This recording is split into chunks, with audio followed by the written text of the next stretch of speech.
ఈ రోజే డౌన్లోడ్ చేయండి, మీ ఫేవరెట్ షోస్ చూడండి. ఇవి డూప్లికేట్ డాక్యుమెంట్స్ మేడం.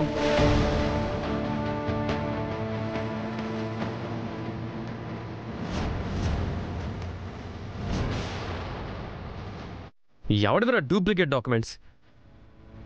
దౌర్జన్యం చేస్తే కుదరలేదని చెప్పి డూప్లికేట్ డాక్యుమెంట్స్ తీసుకొచ్చి నాటకాలు ఆడాలనుకుంటున్నావా? లేదమ్మా, మీరంతా చదువుకున్న వాళ్ళే కదా. ఈ రిజిస్ట్రేషన్ డాక్యుమెంట్స్తో పాటు మదర్ డాక్యుమెంట్స్ ఏమన్నా ఉన్నాయేమో అడుగు. మదర్ డాక్యుమెంట్స్ అంటే వాళ్ళు ఇవ్వలేదు. ఏంటి సుమలత గారు, నాకు ఇవ్వలేదు, నాకు తెలీదు ఏంటి ఇదంతా? చదువు లేని వాళ్ళలా మాట్లాడుతున్నారేంటి సుమలత గారు? ఇదిగో అమ్మా, ఈ ల్యాండ్కి సంబంధించిన మదర్ డాక్యుమెంట్స్ చూడండి.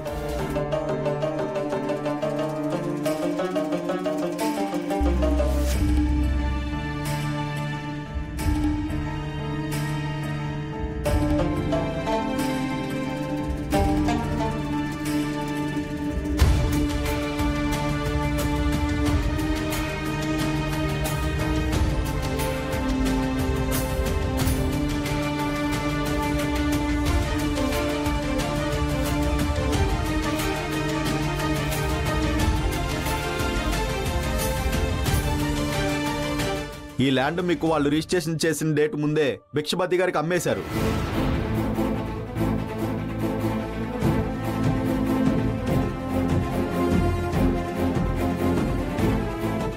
ఏంటి మమ్మీ ఇదంతా? అదేరా నాకు అర్థం కావడం లేదు. కానీ కోర్టుకు అర్థమైంది, అందుకే లీగల్ నోటీస్ ఇష్యూ అయింది. ఇదిగో నోటీస్. చూడండి, మీకు 2 రోజులు టైం ఇస్తున్నాను. మర్యాదగా కాలేజీ ఖాళీ చేసి వెళ్ళిపోండి. లేదంటే గనక అధికారులతో వచ్చి నా ప్రాపర్టీని నేనే హ్యాండ్ ఓవర్ చేసుకుంటాను.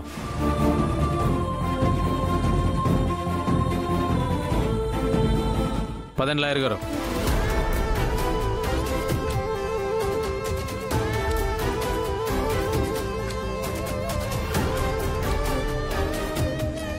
మదర్ డాక్యుమెంట్స్ తో సహా వాడి దగ్గర ఎలా ఉన్నాయి? దొంగ డాక్యుమెంట్స్ సృష్టించిన వాడికి ఇది సృష్టించడం పెద్ద విషయమా? కానీ కోర్టు వాళ్ళ మాట నమ్మింది కదా.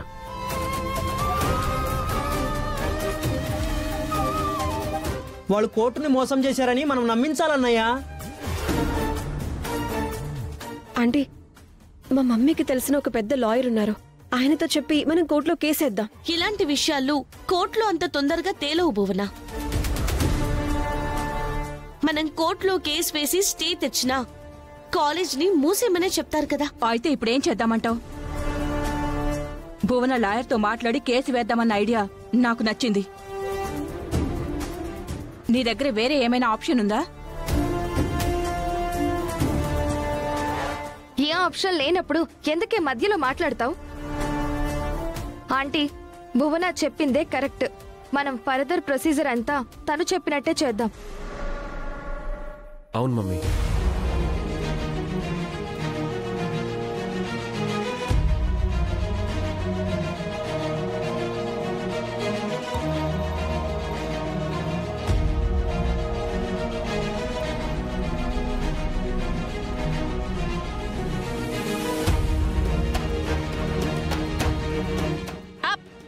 Very good. Straight hand straight. Pallavi, వచ్చావా? ఏంటి లేటు? ఏమీ లేదు మేడం. వెళ్ళి డ్రెస్ చేంజ్ చేసుకురా, ప్రాక్టీస్ చేద్దు గాని. వెళ్ళు.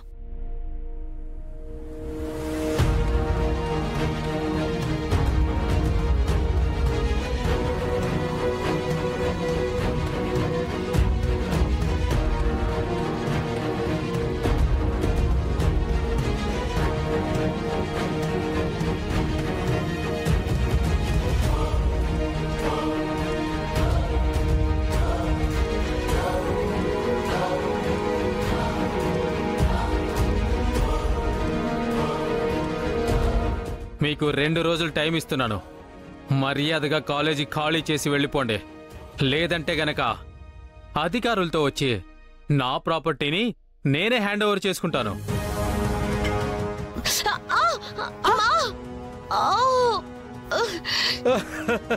Shut up! ఎందుకు పళ్ళని బయట పెట్టి నవ్వుతున్నారు? మీరు కానివ్వండి.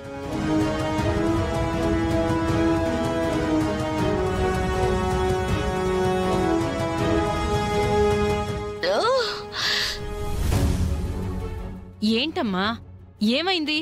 స్లిప్ అయిపోయింది మేడం. అంత అజాగ్రత్తగా నువ్వు ఉండవే. వచ్చినప్పటి నుంచి బాడీ ప్రెజెంట్, మైండ్ ఆబ్సెంట్. అసలేం ఆలోచిస్తున్నావు? దేని గురించి ఆలోచిస్తున్నావు? ఏమ్మా, నాతో చెప్పకూడదా? అది కాదు మేడం, కాలేజ్లో ఇవాళ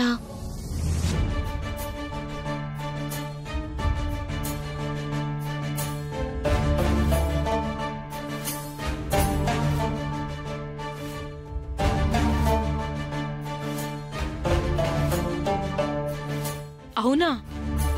నువ్వు చెప్పేది చూస్తూ ఉంటే పెద్ద ప్రాబ్లమేనే.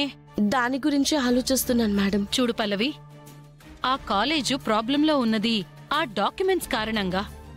నేను కాదనడం లేదు. కానీ నువ్వసలు ఇక్కడెందుకు జాయిన్ అయ్యావు?